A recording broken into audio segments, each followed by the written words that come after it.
अगर आप चैनल पर पहली बार आए हैं तो अभी सब्सक्राइब करके बेल आइकॉन प्रेस करें और रहें बाखबर।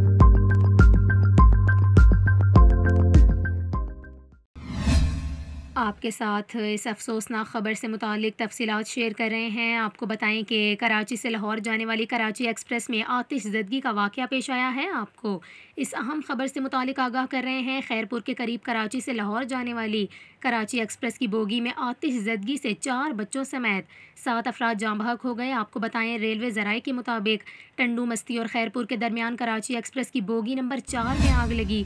DCO रेलवे मोहसिन सयाल के मुताबिक आग लगने की वजह से खातून चलती ट्रेन से छलांग लगाने पर जख्मी होने के बाद चल बसी, जबकि एक शख्स बोगी के अंदर ही झुलस कर इंतकाल कर गया। इसके साथ साथ आपको ये भी बताएं कि रेलवे ज़राए का ये कहना है मुसाफिरों ने मुतासरा बोगी से छलांगे लगाकर अपनी जानें बचाईं।